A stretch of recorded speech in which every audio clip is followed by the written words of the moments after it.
You're about to listen to the Complete Developer Podcast, the podcast by coders, for coders, about all aspects of life as a developer. I'm Will, the curmudgeonly experienced developer. And I'm Beej, the optimistic newbie developer. Complete Developer Podcast is supported by listeners like you. We are now on Patreon at www.patreon.com/Complete Developer Podcast. Welcome to another episode. This week, we are rejoined by our friend Erin Orstrom to discuss continual learning. We'll start talking about why continual learning is important, then discuss the differences in learning on the job and learning at home. Next, we'll talk about having a goal for your learning and planning it out so that you accomplish that goal. We'll finish up with a discussion on including continual learning in your work-life balance and some resources for you to use. But before we get started, Will, what have you been fighting this week? Please, for the love of all that is holy, do not hand roll your own logging framework. So I was minding my own business, trying to get a service working that, gets metrics back from, it's telemetry data from our software. And I happened to somehow end up stepping into one of the logging methods. And it turns out I stepped into hell. This fellow wrote a logging system that is not thread safe and is running in Windows services and in web applications, which are both multi-threaded environments. So there's a pretty good chance of us losing log messages or having debug messages go into the error pile, just stuff like that. There was, it's a lot more setup. It can only output to one source. So if you want it to log to the console and log to the database, that's not happening. It was just, it was enormously full of fail. And, so I now have one more thing to do because I have to rip out 305 locations that are using it and fix those at some point. So I'm looking forward to probably a weekend bender with 2 or 3 liters of Mountain Dew and heavy metal music and just fix it. Nice. So how about you, Erin? I wouldn't really say I'm fighting much this week, but I am having kind of a sense of deja vu because the last time I was here recording with you guys, I had also just started a new job. That's true. I didn't think about it that way. Yeah, I actually looked at the dates. Looked at the dates, and I think the first time I was on the episode with you guys, it was about a month after I started my job at the state, and then now it's only, today's day 4. Of the new job. So I'm, just kind of getting settled in, getting a feel for the lay of the land and how, and, some training, onboarding, type stuff. So just kind of getting acclimated to the new job, new environment. That's really awesome. Nice. Yeah. So I guess next time you want to start looking for a job, you just need to schedule a podcast episode. You go 3 for 3. Yeah, maybe another 8 months or so. I'm just kidding. What about you, Beej? Well, going right along with the topic this week, I got to blow some minds at work from the stuff that Will taught me last week before we started recording. We've started kind of some internal training or code reviews, whatever you want to call it, where we're taking turns presenting to other developers on topics like Angular forms or the developer's role in the Scrum process, which is one that I'm doing in a couple of weeks. And another one I'm doing is on logging. So I get to present to all of the developers in the division and show how I used the stuff that Will taught me. But something interesting happened last week because they were asking me about something else and I was showing in my code. And one of the senior devs was like, wait, what's that? And so I showed him where I had been playing around with what Will showed me and gotten it working, and everybody wanted to know about it. And I'm like, guys, I'm going to be talking about this in 3 weeks. I'm like, no, tell us about it now. Oh, man. And then the junior developer that I was showing it to, as I was playing with it, trying to get it working, she was like, I am so stealing that. And then Friday asked me if I would walk her through how to set up logging. So speaking of logging, we're using inlog.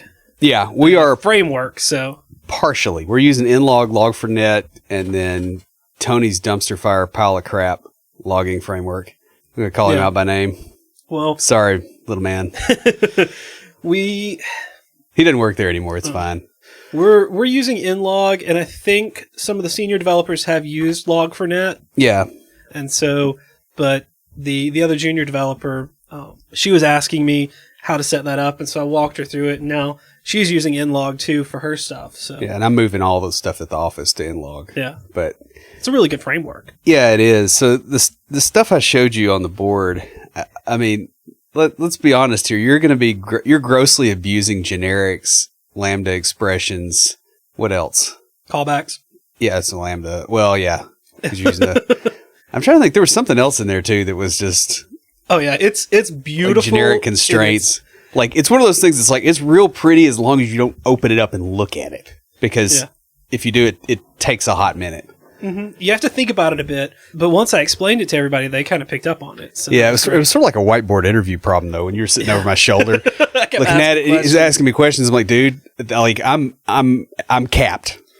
Which great idea for starting to do those in the developer launchpad meetups. I feel like that's something that really intimidates junior developers. Like, you know, if you haven't really gotten a chance to practice it. That was your idea.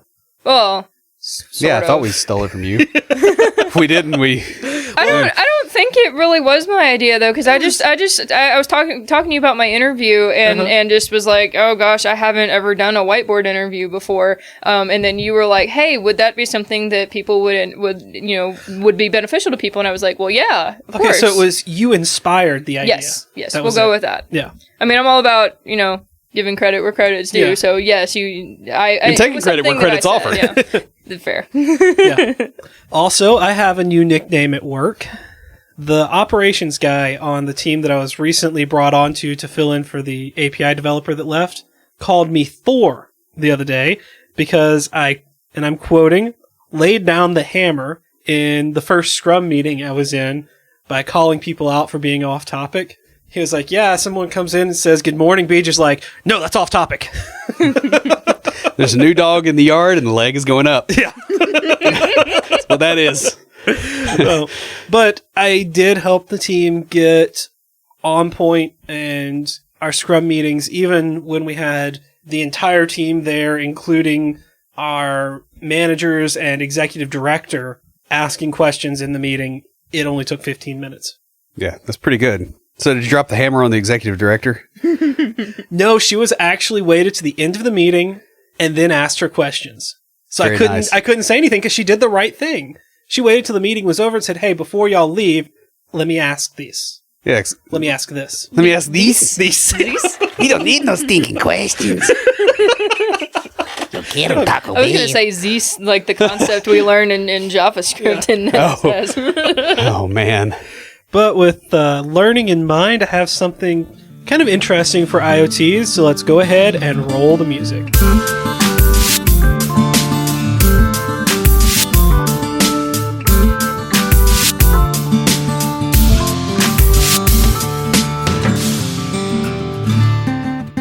This week for IoTs, I have something learning related called Learn Internet of Things. Code Project put together a collection of articles and tutorials for getting started in developing and building Internet of Things devices. It starts with the basics and goes into embedded devices, services, and connected devices. This is a great starting point if you guys want to get started or are interested but really don't know where to begin. And I'll have a link to that in the show notes. Will, who's talking to us this week? We grabbed an email from Brian Fischel. Says, hey guys, I just found your podcast about a week ago and I'm hooked. Listen to Are You a Bad Developer? Salary Negotiations so far. Haven't made the time yet to go through your episode list, but it would be great to have some podcasts on must-read books on every developer bookshelf, for instance. What do you guys read and consider especially valuable in your careers? For me, I found The Pragmatic Programmer to be an example of such a book. Might be fun. Tools, perhaps a book on developer productivity accelerators, i.e. check out Launchy and Ditto, for example, and or static code analysis tools, or just anything that you guys have found to be useful. Keep it up, Brian. Well, hey, thanks, Brian.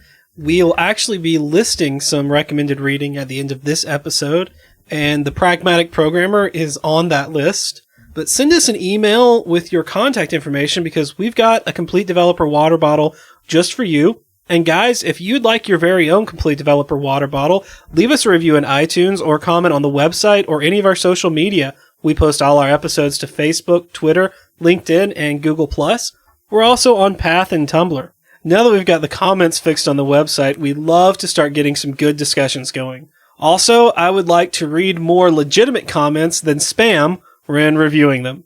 But I found your website, and I think you could get a whole lot more traffic. Yeah, I know.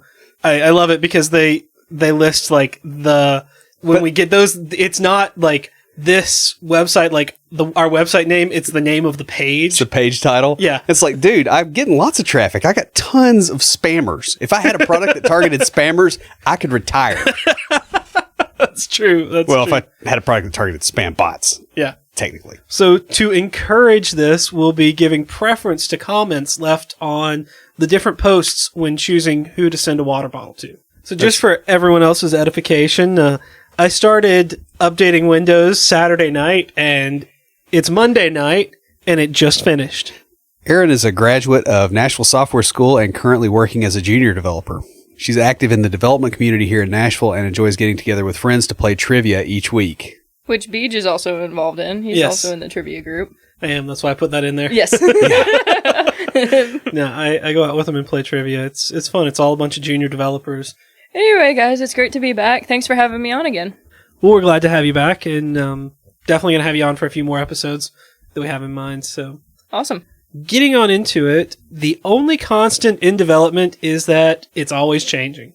You need to keep learning to continue to grow and learn. I know Erin and I talked about this for a while. Yeah, it's come up a few times. Yeah. We talked about it at some developer launchpad stuff. We've talked about it at trivia a few times. Just like, how do you, once you have a job, keep learning? Because, old technologies, frameworks, and languages, they're going to change and grow to meet new needs and add new features. And new technologies are constantly being built and put out for people to use. You don't have to be up to date on the bleeding edge of technology, but you should at least be up on the features that are being used or the current feature set that you're using. I think we got a real taste of that when I was in the Nashville Software School program. In the first half of the program, when we were doing when we were focusing on front end web development stuff, we initially had learned JavaScript 5, and then toward the end, we got introduced to JavaScript 6. So, like, for example, to declare a variable, you could use let instead of var and had to put use strict at the top of your JavaScript file. And so, it was the same basic concepts, but the syntax and things were a little different. And then when we were in the back end portion, right in the middle of the program, I think it was .NET Core got released for Mac, when before you could only develop C# and .NET pretty much on Windows, which was a challenge for most of us because we had started the program with Mac computers and had to install Windows 8.1 on a virtual machine or whatever it was that we had to do to be able to do C# and .NET development. And then, that got released right in the middle, and we were like, you couldn't have done this a month and a half ago? That would have helped us out so much. That's very true. And, of course, now with ECMAScript 7 coming out, oh yes, we're going to get async await. Yeah. To replace promises. Yes. Yeah, that will help a lot. I know. Holy cow. I'm so excited about that. Of course, we don't, where I work, we're not really using any transpilers or anything. So I don't get to use that yet. I remember when everybody was excited about JavaScript promises replacing callback hell. Mm-hmm. Yeah. So I remember before they called it callback hell. In previous episodes, we've talked about getting started in programming and learning a second language. This week, we'll focus on how to keep learning once you've started working as a developer. The first thing that we're going to talk about is learning on the job versus learning at home. When learning on the job, you want to focus on the technologies you're using for that particular job.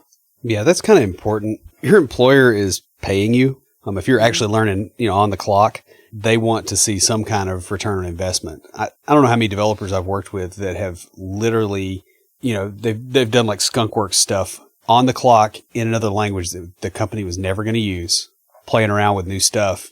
And then eventually they leave and they take that and they go to a different job. So the employer got dinged twice. Mm-hmm. And that's just it's not a particularly ethical way to approach things.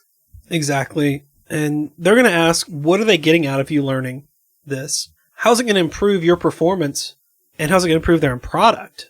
And how does it affect the bottom line? Yeah, and that ultimately, it trends back to you, right? Because if you're providing more value because you learn that on the clock, they can pay you more. Yeah. Like, you'll bear that in mind too. If you're picking up useless skills while you're on the clock, it's useless to them. You're not increasing your own economic value either. Exactly.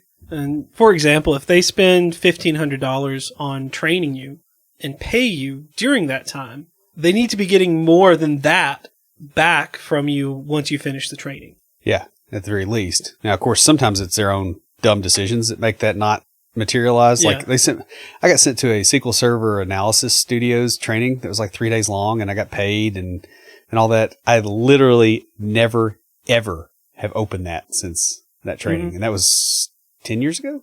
And I never will because I hated it. Well, the entire development team, I think the entire division got sent to Scrum Master training. At least the ones that hadn't had it. I think a few of the people that had Scrum Master training get sent to Product Owner training. And, I use that all the time. That's how I got my nickname. Nice. If you don't already have them, encourage your workplace to start having regular code reviews. Yeah, we get a lot of value out of them when we have them. Because I've got a junior dev that I've helped him clean up quite a bit as far as, well, I wouldn't say he's junior. I guess he's probably mid-level. Every time we've had a code review, he's come out with a lot better structured code. And that feedback loop, having that going really, really helps. One of the few times that I've actually been the one displaying my code, I'll put a lot of extra effort into making it look really good for the review. And sometimes I'll actually solve problems I was having trouble with because put under that gun of all the other devs are going to see this and I don't want them to see how hacky this looks. Yeah. Even though it works, I want better code. And that just encourages me to do that. Use these to highlight interesting or useful code that others can use in their development. Yeah. Have a couple things that are like, hey, here's a party trick that, you might find useful. Mm-hmm. What we've been doing is, because we're moving to sort of a enterprise services type architecture overall, so each team has kind of taken on a different new thing, and as we've gone into that, when they finish, like I finished the connection to one service that I was working on, and so I presented that to the entire team to show them how to do that.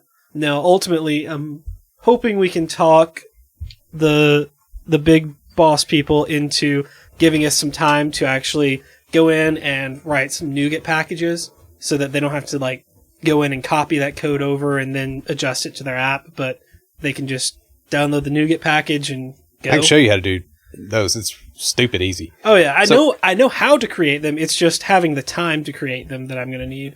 So, Erin, have you guys had to use code reviews at work at all? Or? So, to be honest, at my last job, wasn't a whole lot of actual development because of the nature of the project, with it being like a transitional thing. So we would go in and do small enhancements or small bug fixes, but most of it was making sure the initial part, the beginning part of the transition was making sure the app's built correctly on your local machine, and then being able to put that application in our dev environment and our test environment so that we could be able to maintain it and support it on production when it was fully passed on to us. And right around the time that I left the job, the floor was opening up to more enhancements and more new development. So that was about to start, but through the 8 months I was there, it wasn't really true development per se. Yeah. So we weren't writing a whole lot of code. We weren't doing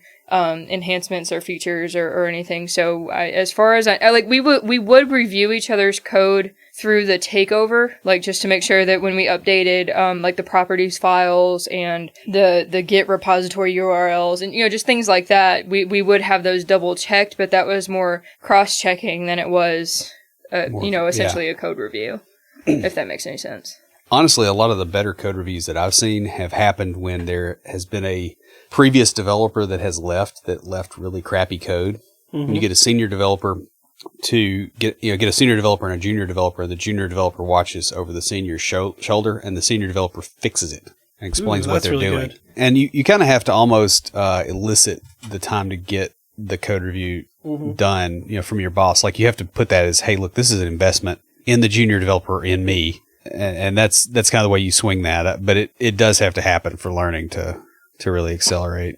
Now, when you're at home, you can do kind of more resume-driven learning and technologies or fun stuff, things that are interesting to you that you don't really get to do on an everyday basis. You know, you may be using older framework or an older version at the office, but want to move on to something newer. You know, when you're at home, no one's going to be looking over your shoulder and asking, why are you learning Angular when we use Knockout at work? Yeah.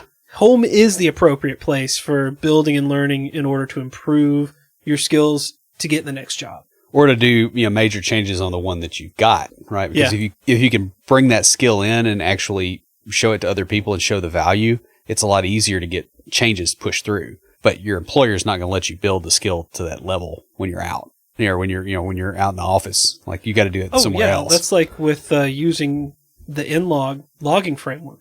That's just like using any logging framework. For me, I had to learn it on my own, and then I came into work and just put it there and said, look what I did. Yeah. Steal my code, and it's easier for all the other developers. Yeah, I do that a lot. This is also where you get to go all out on the stuff you just find interesting or fun. Go down all the rabbit holes you want. Exactly. Yep. If you're a .NET developer, you can learn some Python because that syntax sugar is so sweet. Yeah, but spaces are part of the language. I'm like, what? That threw me a little bit when I first started learning it, because like I started looking into it a little bit at home because we had a bunch of Python and shell scripts that were used in a lot of the applications that we were handling, and I was just like, let me just at least get familiar with the syntax so I can even look at this stuff intelligently. And I was used to like JavaScript and C# and having all the open brackets and just all this syntax, whereas Python doesn't have as much of that. But once I kind of was looking at it for about a week or two, I kind of got the hang of it, and I'm like, I kind of like this. This is nice. You weren't at the last code jam we had, so one of the guys there, Chang, mm-hmm. which he finally got his PhD. Oh, nice. He's I now did Dr. see Chang. that. I did see that. That's awesome. But he did the whiteboard challenge in mm-hmm. Python. That's funny. I think I might have told you, but the interview that I went into my last job, it's a C# .NET shop, and I did the whiteboard challenge in Python just because it's what I'd been looking at and what I've been working with for about 3 or 4 weeks, and so the syntax was fresher in my mind than C# was. Anyway, that works. But he showed us some stuff that I was like, that's really cool. Like to reverse a string. It's so much easier in characters Python. In the string, it's like string : -1. Yeah. Yep. And I'm It's like, so that cool. is so awesome. Yeah. Yeah, well, could they say, or I've heard or read, or that Python is, I guess, a statistical programming language? Like, they use it in, like, with reports R. and with, and that kind of thing. I was playing around with and that. data science a lot. And mm-hmm. with neural networks. Yeah, that's really cool. And it was very good for that, especially with the list comprehensions and all that stuff. We got into a Monty Python discussion at work today because I was testing the email service that I'd written, and whoever had done whatever the first record in the database was had put in the email address as john.cleese@montypython.com. And so it was sending me an email saying that John Cleese needed me to do something. That's great. But you get to play around with technologies that you may not get to use on a daily basis. You do need to be cautious, though, as it is really easy to get off track or go down a lot of rabbit holes to the point where you're completely lost. Yeah, or where you don't produce any value out of it. Because, part of the point of spending your time is to actually have some value out of it. Even if that value is enjoyment, you can get into that curiosity mindset where you're like, I just need to know more. Yeah. Or stuff like that, and it's not fun anymore. I've been there plenty of times. Yeah. Getting into MSIL stuff under, the stuff that's under the .NET framework and digging through like how that stack machine works. It's helped me in my career, but holy crap, was that awful. Yeah, don't let yourself get distracted from what you're trying to accomplish in your learning, and don't paint yourself into a corner either. Yeah, and we'll talk about this in a minute, but having a goal kind of focuses that. Training at home and at work, they don't have to be separate. You may have an employer that pays for a subscription to a training service that you can use on your own time. I know we have Linda accounts. We also have Pluralsight. So we had Linda accounts. I think they end this year, and I'm trying to talk them for the next fiscal year into getting us Pluralsight instead. Did you know, side note, but did you know that for Linda, if you have a library card, you could get access to it for free? Yes. Okay. See, I have a Pluralsight account that I pay for myself, and on occasion, I've had to look stuff up or try to figure out how to do things, and I've gone to Pluralsight on my personal account at work and just watched the video. So it can go the other way, too. Yeah, and I've done that, too, and that's why I'm trying to talk them into going with Pluralsight versus Linda, because we'll talk about these in a moment, but Linda has more kind of general and... Yeah, Pluralsight's got a lot more tactical. Yeah. Like, get right into the depths of it. The big thing for me on paying for my own training is I don't want my employer to have control over it or access to it. Especially if it's shared. Yeah. Well, my big thing is like, let's say that I decided, hey, I want to be I want to be an F# programmer. Not that I do. I don't want to ever use the term monad in a sentence, I don't think. But if I wanted to, and I was going through that training and my employer had access to my training, the status of what I'd gone through, they would be like, why is he looking at all this stuff? And I don't think that's necessarily the safest thing in the world. Of course, a lot of employers are going to do it and then they're not going to monitor it. Like, they've already got to be paranoid if they're doing it. But I was paranoid when I got here. Next is goal-oriented learning, or what to focus on when you're learning. To start, you need to have a goal in mind when you're deciding what to learn. You need to know what you want to learn before you really even get started with it. This is how you can tell if you're moving in the right direction. Start off by asking yourself what you want to gain from the learning. Is this to improve your job performance? Is it to improve your resume for getting a better job? Or is it for fun or to do something interesting and challenging? Yeah, so what's your main goal with your learning right now? So I'm actually really bad about the goal thing. Like, I feel like I just recently made the career shift into software development, about a year ago, going through the National Software School program. And then I've landed, my first job as a junior developer was in Java, which is syntactically similar to C# and .NET, but, the tools and things are very different. So at that point, I had initially started looking into, like, Java tutorials and things to try and learn Java a bit better to get better at my current job. And I knew before going in that I had kind of been averse to learning Java, and working in it didn't change that opinion. So I was learning what I could to, be effective at what I was doing, but it really didn't interest me. And so I feel like I'm very much still in the exploratory stage of my career, still trying to figure out which languages really appeal, which languages and which tools and frameworks and things really appeal to me. So I've been kind of dabbling in a little bit of everything. So, like, I started looking into Python a little bit because of the Python scripts, and I was like, hey, that's kind of cool. And then I also started looking into, I really love Treehouse. Like, that's what we started with at National Software School, and I just kind of stuck with it because I really liked the format of, they'll present a concept in a video, they'll, like, talk you through a real world kind of example and then translate it into code. And they're like, they talk you through what they're doing, like, as they're typing it. And then they're like, well, hey, you go try it, or you type along with them. And then, hey, here's some quiz questions or here's some objectives for you to try it out on your own. And then usually at some point during the point of a course, they'll be like, pause the video and go try this on your own first. And you really learn a lot more doing that instead of just watching through and copying what they did, because there are so many different ways you could go at the same problem, like either you yourself or other people. So I really like their format. I also got into mobile development a little bit because that is something I'm trying to explore.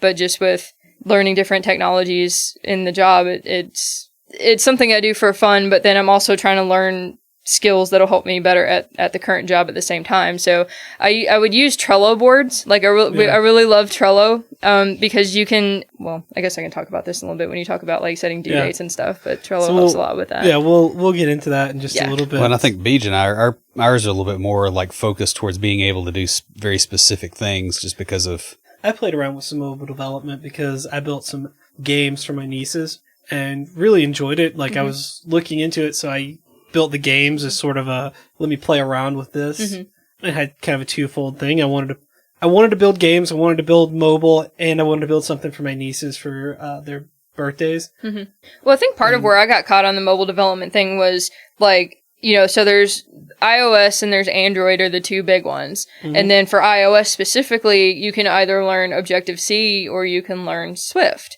But then if you want to develop for both at the same time without writing two separate applications, you could use something like TypeScript that like compiles down Xamarin Forms. Oh yeah. Yeah, that too. Yeah. But I mean, there's these tools that you can use to write the app once and it compiles down into both. So it's like Delphi has them too.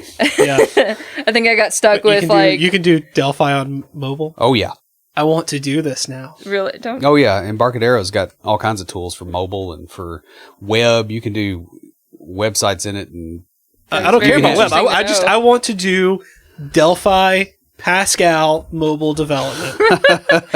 That is also on record. yeah. No, he knows how jealous I am that he gets to do Delphi. I haven't gotten to it in a while. One of my favorite classes in high school was my Turbo Pascal class. I loved programming in that language. I don't know why. It was just, I really enjoyed it. And so There's not a whole lot of, like you tell it to do something and it does the thing you told it. Yeah. And that's it. Exactly. That's what's so refreshing coming from that's like almost, .NET or JavaScript or anything. It's like, I allocated this memory, and if I don't deallocate it, it stays allocated. Yes, exactly. Yeah, it's kind of nice. So I want to quickly review kind of the SMART goals because you really need to build your learning goals to be smart.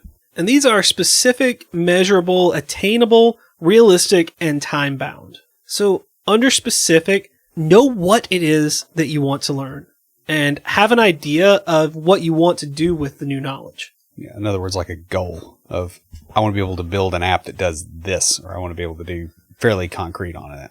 Next, it needs to be measurable. And you need to be able to measure progress towards the goal.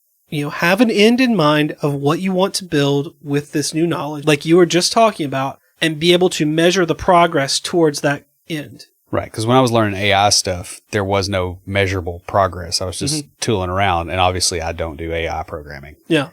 I learned a lot from it that I still use, but not AI. Speaking of AI, it also needs to be attainable. Make sure that the resources you need for learning are available. Right. And ensure you're at a level starting out that you can reach your goal. Because you may want to do something, your goal may be really lofty, and you need to break that down. So you need to break it down to, okay, before I can really go after neural networks, I need to first, learn the syntax. Brush up on linear algebra. Yeah, or something like that. Exactly. That's what I had to do. They also need to be realistic.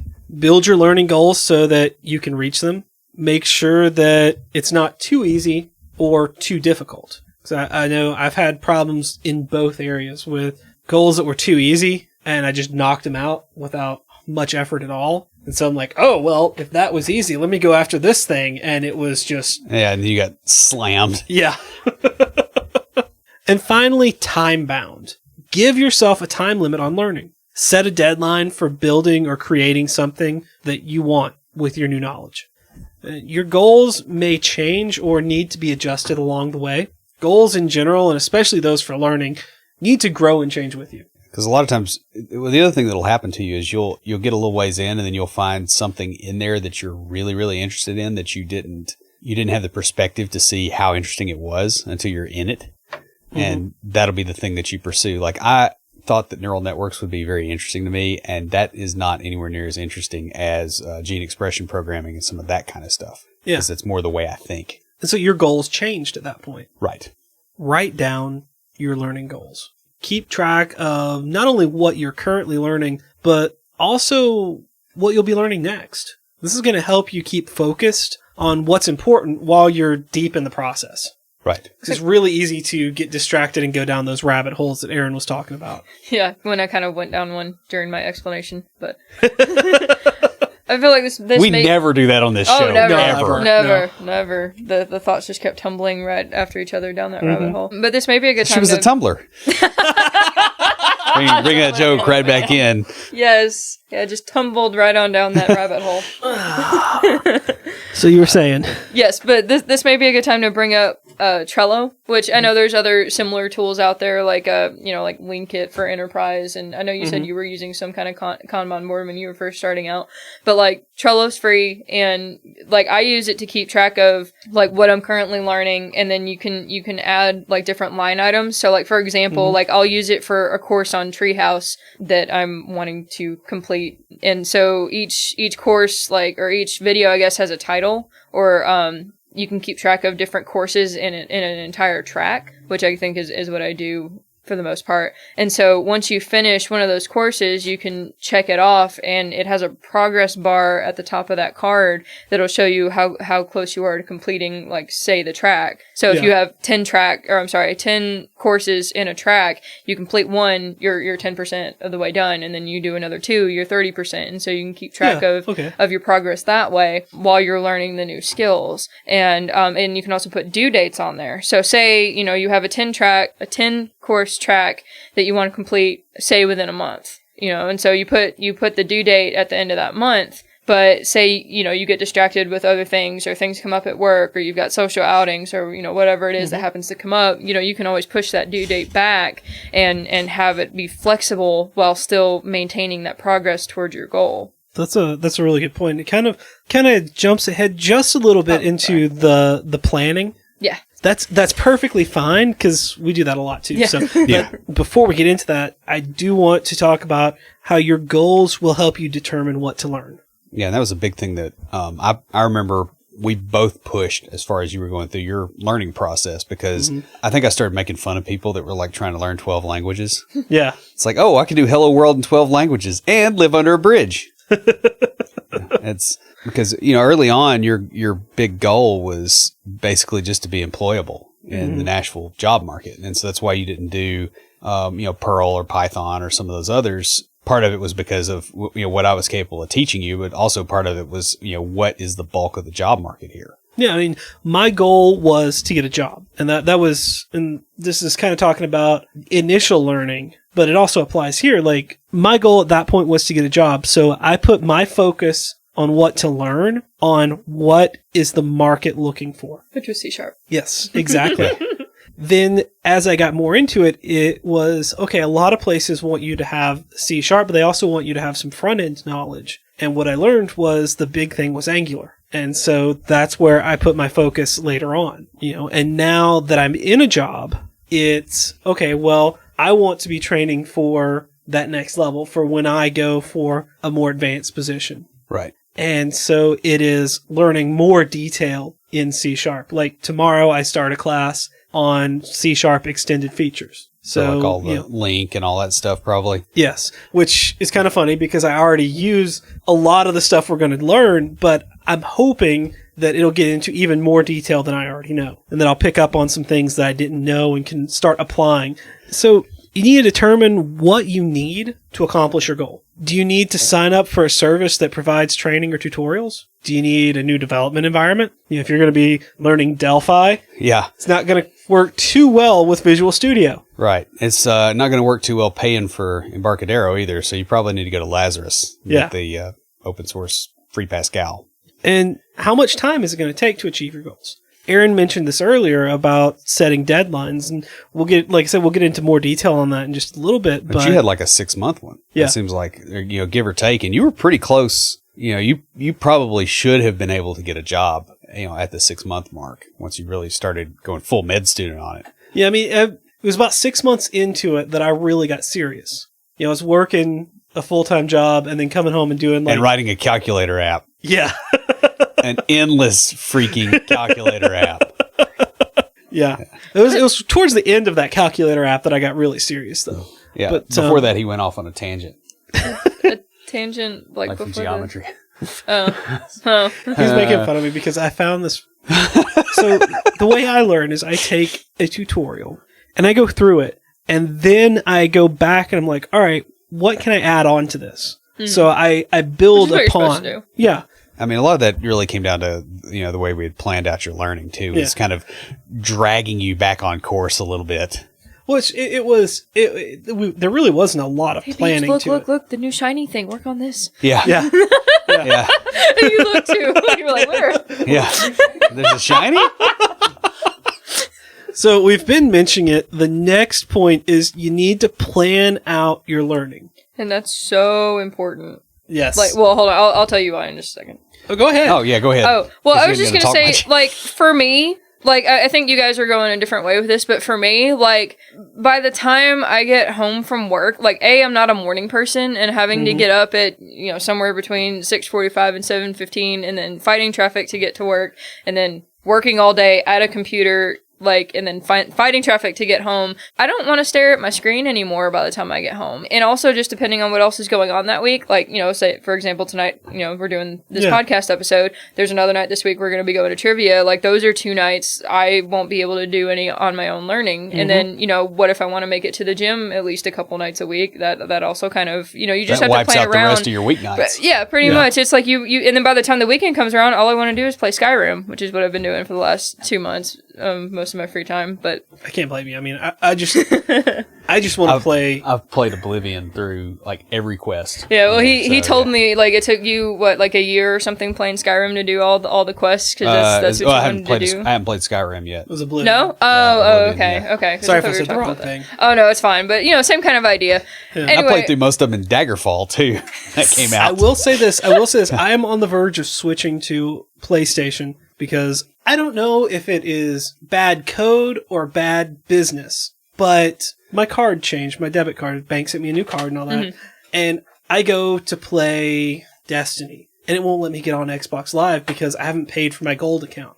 Instead of sending me an email and saying, hey, your card didn't go through. Yeah, did you get a new card or something like that? They suspended the account. They didn't roll it down to the free account. yeah, no, that doesn't make I any spent sense. 30 minutes waiting Yeah. on a phone call, on hold for them. So because online they would not let me change that. So- Okay, But by the time you get all through with that, you don't even want to play anymore because you're just Yeah, I frustrated know. and tired. Like, well, I'm just Well, gonna eat and go to bed or whatever. And you'll run into the same thing with your training stuff, right? Because you'll be completely fried, yeah, and you'll run into some bump, because usually you're doing it at the end of the day, which is one of the reasons I like to get up early to do it. Yeah. Is that way I'm getting that time first instead of coming home tired and trying to learn something, because that just It doesn't work. Yeah, it Oh, yeah. doesn't. Well, see, this is why. Well, now it doesn't matter because I don't leave the house. I just literally roll out of bed, throw some clothes on, and That must walk be into the so other room. nice. see. I did the work from home thing here, but I didn't have an office to go into. Yeah, And you start getting like Howard Hughes. I mean, you just you don't talk to other people, and you don't notice until you're at the grocery store and somebody asks, how are you? And you have a 45-minute conversation with them.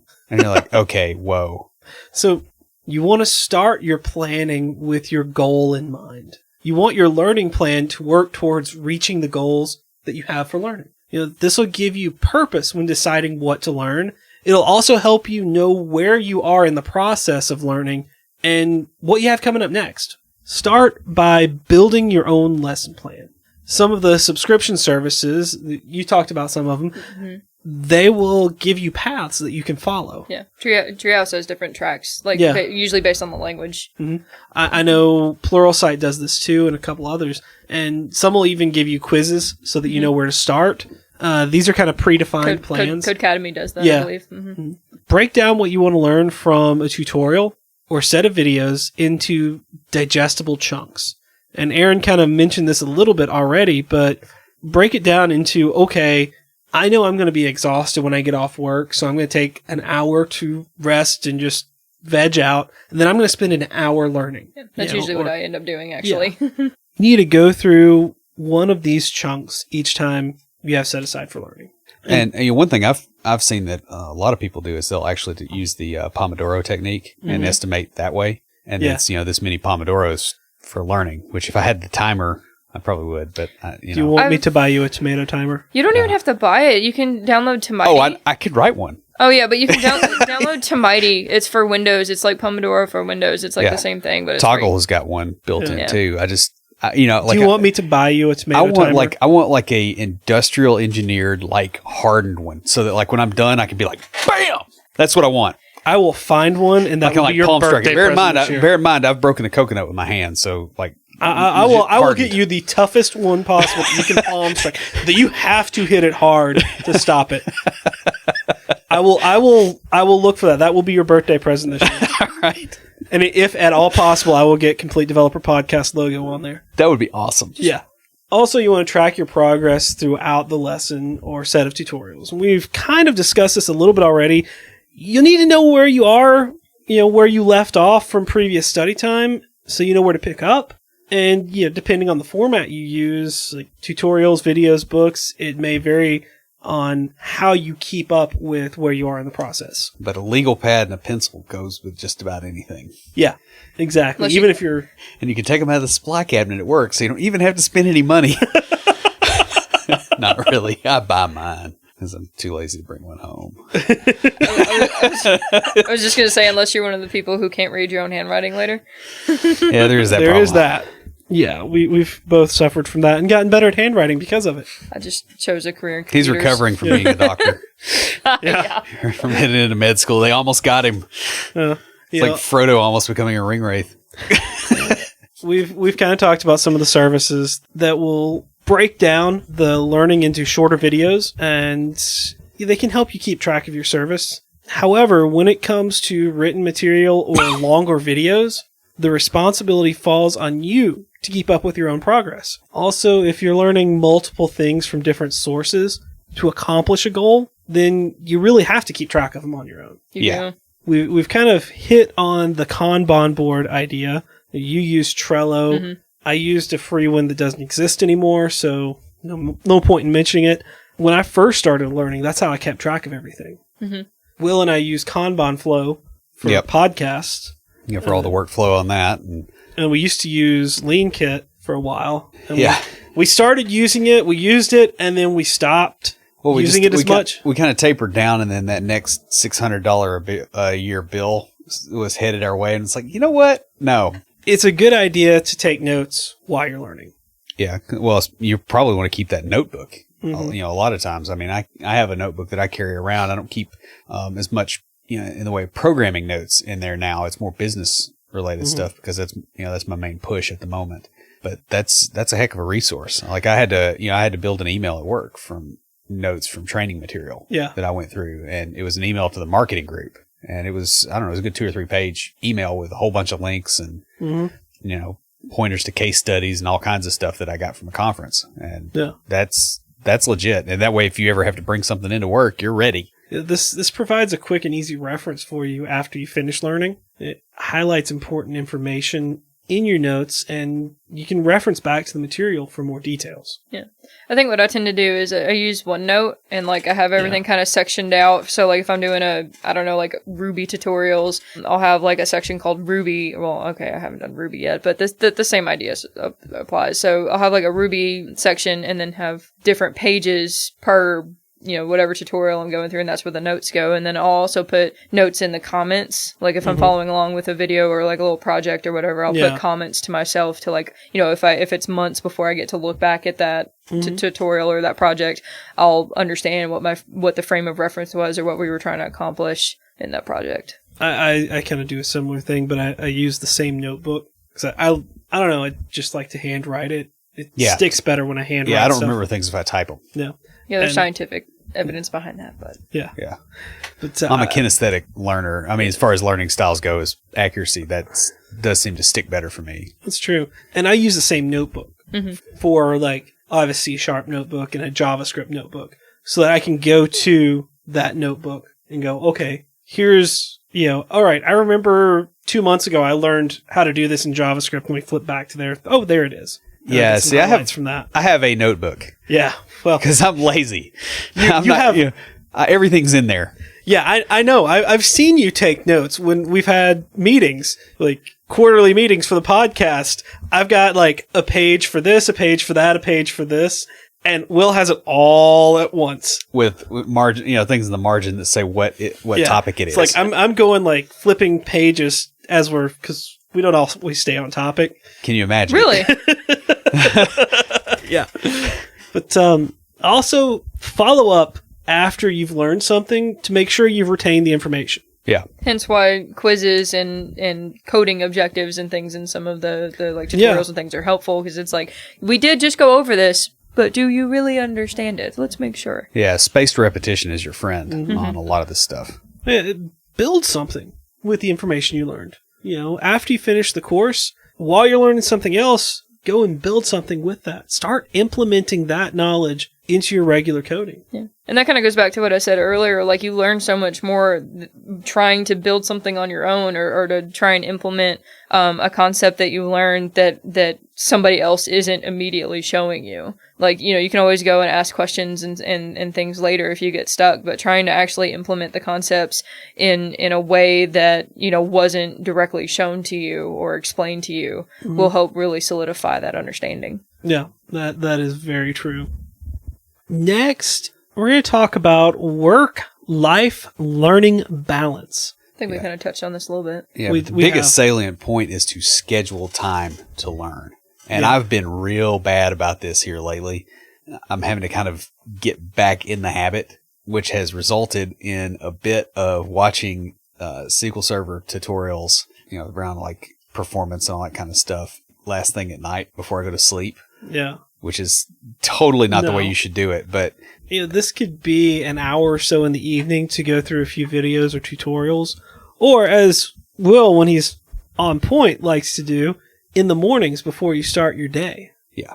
Or a lot of times, you know, one of my favorite times to do a lot of that stuff too is Sunday mornings, because my wife and my daughter are out of the house, and Yeah. I can train, I can go through stuff and I don't get interrupted, and it's nice.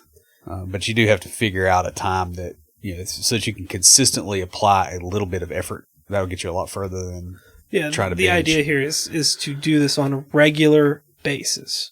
I mentioned this before about how I'll finish work, take an hour or so, and then I have something. It's recording the podcast, it's editing the podcast, it's learning, or it's going out with friends. But every night there is something going on, and that is a regular thing. So my body is used to, my mind is used to, okay, I work all day, I take a break for about an hour, and then I go back to doing something. And that's the key thing I want to get across here, is get to the point where this is a regular thing, where not doing this feels odd. I would agree. I mean, I've built a routine, and that's been extremely valuable. Sometimes it slips, but No. you know, it feels odd the entire time it's slipping. Well, it makes it easier on you when you're doing that. Another thing I like to do is code katas in the mornings.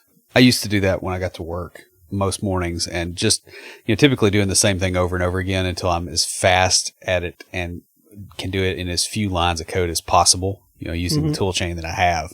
And then eventually you can't squeeze any more blood out of that turnip, and so you find another one.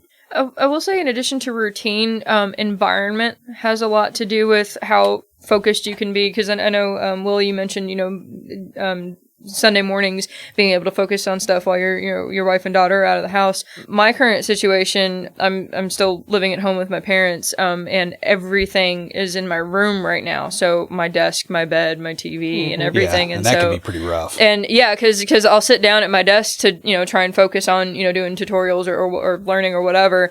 But my bed is just 3 feet away, and it's so much more comfortable than my desk chair. Why don't I, you know, sit on my bed and try to, you know, work on some stuff? But when I'm on the bed, I can't hook it up to my external monitors, you know, which actually help with, you know, spreading stuff out and that kind of thing. And then actually recently too, my desk was just cluttered with papers and just to do things that I hadn't had the time or energy to had to have gotten around to yet to you know, clean, you know, be able to actually sit and work. Yeah. And so that, I mean, and I know that's kind of self-imposed difficulty, which I actually did this weekend, get around to cleaning some stuff out of my room and cleaning off my desk and things. So I'm kind of in a situation to get back into being able to sit at my desk and focus on learning and things. But my point was that environment does have a lot to do with it. So Yeah. I would love to have, you know, once I'm actually at the point of moving out, be able to have a second bedroom or just another space where, you know, sleeping and working aren't, you know, associated with the same kind of area, if that makes sense. I completely agree with that. We talked about that a couple of weeks ago Yeah. on, you know, the bedroom should be for bedroom activities. Yeah. Yeah. As opposed to like learning or watching TV or whatever, because it's just, you want to get to the point where you get into an area and you do the thing that you do in that area, not exactly 10 other things. It makes it a lot easier to. Just to reiterate, your time at work really should be focused on solving the problems at hand. You may need to spend some time going through a tutorial to better understand how to solve a problem. And this can be a good place to practice what you've learned once you're confident in that ability. But you really need to focus the time learning at work to what are the work problems. Yeah. And I just want to reiterate that. I know we've said it a couple of times, but that is very important. And it can really come back to bite you if you don't follow that. Yes, it can. So the last thing we're going to talk about, we're going to kind of go through this pretty quickly, are just a few resources that you can use when learning. And we've already mentioned a lot of these. There are several online subscription services. I know Will and I both really like Pluralsight. It's a great source for extending your knowledge. If you pay enough, you can get it down. You can download it to your tablet. Oh, that's great. I would say it's a little bit more for maybe more advanced technical topics and not as much general. So like some familiarity with whatever topic you're trying to deep dive into would probably be helpful. Yeah, Yeah, you got I to be agree a with that. junior dev. I mean, they do have some pretty decent courses for like getting started, but they don't make the assumption that you've never coded before. Right. Yeah, their getting started courses are, you already know how to code and you're learning a new language. Yeah. Lynda is another one that we've mentioned that is a subscription site. It tends to be more general IT focused, and it may not be as deep into the developer topics because they kind of cover a lot of different things. And this may be one that you can get more of an introductory course to. Others are Treehouse. Yeah, I really like. I would say Treehouse as well, and it kind of has a mix of more general intro type material, and they do a little bit more of deeper dive depending on the language and the tool. But it definitely is a good, at least an intro to whatever it is that you're wanting to learn, and they help track your progress really well as well. And it's you still have to pay for it monthly. Like they give you a 14-day free trial, but it's fairly cheap, fairly affordable. Oh yeah. Udemy is one that you pay per course. And they have flash sales for like $10, $15 per course all the time. Yeah. The problem is when the courses go on sale for $10 or $15, you usually get what you pay for. Mm-hmm. Yeah. There's a reason things are cheap when they're cheap. Yeah. You got to watch yourself on there because not all of their tutorials are very good. Some of them are great. And every now and then you will get a $10 tutorial that you're like, this was worth $300. Other things we've mentioned are code katas and challenges. These are good ways to test your skill and find areas where you might need improvement.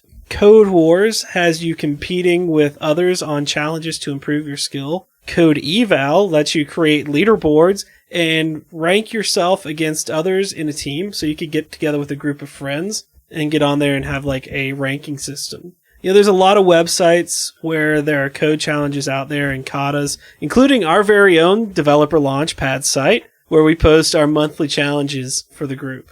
Podcasts are another great place to get ideas, but you guys already knew that. Because you're listening to one now. Yeah. Yeah. Sorry. No, that's fine. We're on the same mindset there, yeah. Sorry. Really what I like to do with podcasts is to get ideas and hear about new technologies. Not a whole lot of deeper learning from that. I mean, just the format doesn't give itself to that. Even our heavier stuff and more in-depth stuff is more of a... It's a tour. Yeah, it's a tour of it. Give you an idea of what you can dive deeper into. But I feel like that's not necessarily a bad thing for podcasts because there's some that I've tried to listen to that do get a little bit deeper, and without me like personally being able to visualize like whatever concept they're talking about, or like if they're talking about something and I haven't had previous exposure to it, I kind of get lost and zone out with what they're talking about. So I don't think, and I mean some people are into that deeper dive kind of thing, but if I'm gonna do that, I want to see what's going on instead of just listening to three dudes talk about it or whatever. I agree completely with you. Yeah, there's a few podcasts that I just have given up listening to because they got into too much depth for me being unable to see what they're doing. Exactly. And that's just... And it's that, and I tend to listen to it in traffic, and so like, if somebody cuts you off and you miss something and you can't follow the rest of the episode, I'm driving to Nashville. That means that I literally will never understand anything because somebody will cut me off every day.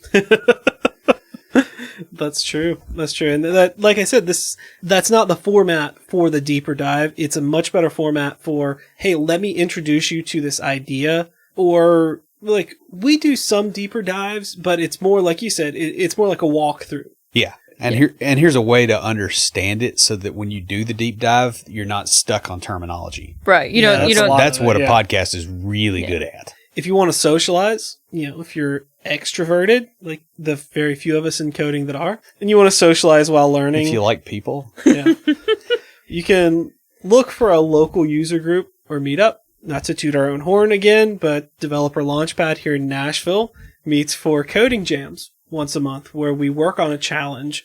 And you don't have to work on the challenge. Some people come to work on school projects and things like that. It's just getting together with other developers and working on something in an environment where you can say, hey, I'm struggling with this.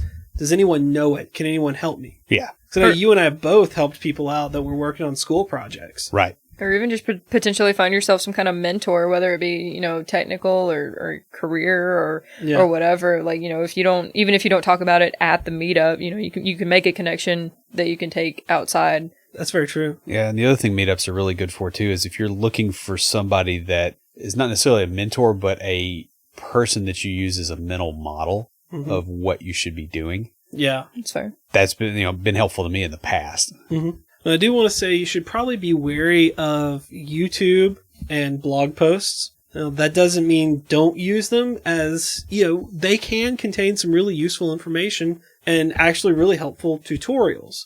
But they can also lack important information, or they like to make assumptions about what you already know. Yeah, or what you already have set up on your machine. Yeah. It's a getting started with, they assume, okay, well, you're getting started with .NET Core, so you've got it installed and you have, the TypeScript stuff installed and you've got SQL Server and you've got all these things configured, and then you go into the tutorial, it's like, dude, I don't have any of that.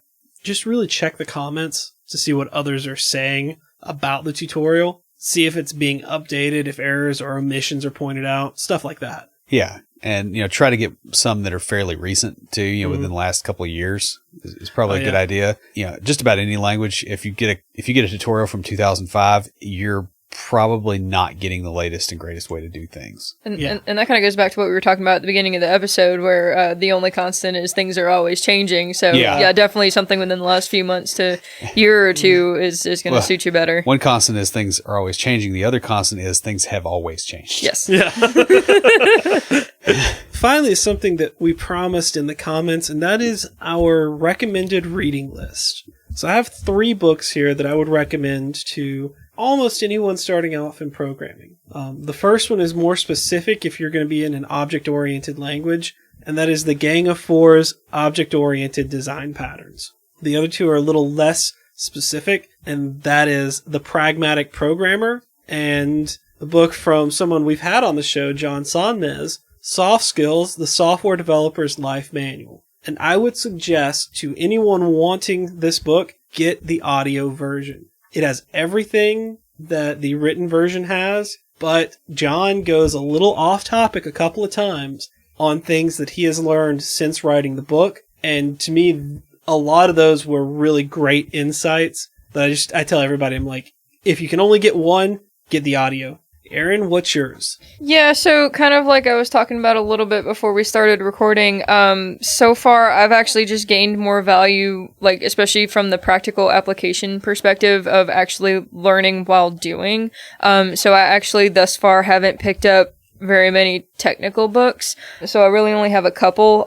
There are 2 books that are written by John Duckett, and one is about HTML and CSS, and the other one is JavaScript and jQuery. And it's I think they were written in 2014, so they may be slightly out of date, but the concepts are pretty much still the same as they are now. But it kind of basically walks you step by step through a lot of the main core concepts in HTML, CSS, JavaScript, and jQuery. And then he also has a website that has a lot of the examples that you can follow along with. So it's kind of practical application and a little bit of theory-ish, but in a book. So, and they've got a lot of images, like colorful graphics and things. So that actually helped a lot with sticking with reading that book or reading those books and following along with those. The other one I haven't actually read yet. I actually just ordered it over the weekend from Amazon because this book was suggested to me last week. It's called Peopleware: Productive Projects and Teams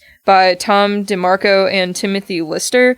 And it's essentially, from what I understand, it's how to communicate better in software development, like how to work with people and accomplish goals, and just communicate requirements and deadlines and things back and forth. So, I thought it was kind of a cool play on software, but peopleware because people make software. Yeah. So, like I said, I haven't read it yet, but it was recommended to me by somebody. So I'll just Have to tell me how good that is. Yeah, I'll let you know once I do get It's it. good. Well, continue. Yeah, that was going to be on my list actually. Since you stole my thunder, I've got lots. I did that last time too with the tool. Yeah, that's true. I've got tons of those. So one would be the Mythical Man Month, and that is by Fred Brooks. It's an older book. It came out in '75, so it's been around a while, but it just gets into it's a bunch of different essays on software engineering. So it's stuff like adding, manpower to a project makes it later. Those kind of like those aphorisms that you kind of need to understand, just from the get go. Another one I would recommend if you're getting into a little bit more advanced stuff is Patterns of Enterprise Application Architecture by Martin Fowler. And the reason for that is it starts talking about how you make systems interact so that they don't, break and fall apart. It's especially good for like understanding how to keep enterprise systems from having cascading failures. And speaking of Martin Fowler, he also did a book on refactoring, which is, quite useful, that talks about the patterns of refactoring. He's obviously a big patterns guy. He's working on a lot of our stuff for the Code Smells episodes that came out a few weeks back. Yeah. And the last one I would suggest is called Don't Make Me Think. And I can't remember who wrote that off the top of my head. It was Steve Krug. And what this talks about is how to build, like it gets into a lot of UI stuff, but it's basically the principle of don't put your users in a position where they have to learn something to give you money, or to accomplish a task. Like they should be able to see it. And just, it's a little bit of, it's got some graphics stuff, not really graphics design, but it's a lot of ways to think about UX that will help you out quite a bit. So that's the 4 I've got. Everyone should be continuously learning to improve their skills. This isn't just something for junior developers. Even senior developers, and you guys have heard Will talking about it, can get left behind if they don't keep up. I'm trying desperately not to be tremendously uncivil to senior developers who are 5 years, 10 years behind on things. It doesn't matter if your day job doesn't, keep you up to speed. You have to do it. You have a responsibility to feed yourself. You are an adult. And towards that end, you need to make sure that stays as easy as it can be. And to do that, you have to keep up on skills. You do not sit there and go, oh, well, my employer's going to teach it to me or they're going to pay for it. They're not necessarily. Maybe they will, and that's great, but you don't go through life thinking that way. That's like going through an intersection and not ever looking. You might get through. Then again, they might have a wreath out there by the side of the road for you. That's just a really stupid way to go through life. And I cannot express fully how frustrating it is every single time I talk to a senior dev that will not get up off their butt and learn new stuff. I get it. You may have an 80-hour-a-week work week. You need to find another job where you can learn something else on the side and not be unemployed in 5 years. Yeah, exactly. There's no excuse for this whatsoever. No. So in essence, I'm going to sum it up as if you are a senior dev and you are not putting in the effort to learn more, you are bad and you should feel bad.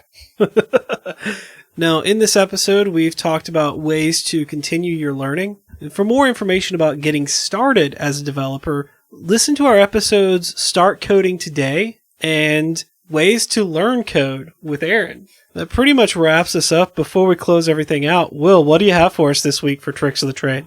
Well, I ranted about senior devs not learning. If you are a senior dev, you obviously don't want to learn in a stupid way. In other words, you don't want to waste time because you probably don't have a ton of it. And so one trick that I use whenever I get into a new framework or a new language or whatever is I rebuild something small that I've already built. So for BJ, obviously it's going to be the world famous calculator application. Until the day he dies, he'll be building a calculator in whatever platform he works on. For me, it was a recipe manager. because that, I did something in Access, Access 2.0 way back in the day, to keep track of recipes I think I did that maybe for my mom. And every time I've done something in another language, I've started it. So I did it in Ruby. I did it in Python. I obviously did it in .NET. I did it in VB. I did it in VBA. I haven't done it in Delphi because they threw me right into the fire and said, here's some stuff to do. Go figure out how to do it. Did it in JavaScript. I've done, I've rebuilt that application over and over again. And the value of that is that you already know all the business rules and you already have a working implementation that you can look at and you can cross compare. When I beat on senior devs for not learning, part of it is the fact that people do not put in the effort or the time, but part of it is that they don't know how to learn effectively. And I've found that to be an extremely good skill to have. So that's all I got. Stand by for Titanfall. If you have a question or comment for us, please email us at neckbeards@completedeveloperpodcast.com. Our theme music is an excerpt from Stand By for Titanfall by Pure Bells, available on SoundCloud and licensed under Creative Commons. The intro music for IoTs is Hillbilly Hip Hop by Jason Belcher. For references, show notes, and to sign up to our email list, be sure and check out the website at CompleteDeveloperPodcast.com. You can also follow us on Twitter at CompleteDevPod and like our page on Facebook to keep up with the news about the show. Thanks for listening. See you next time.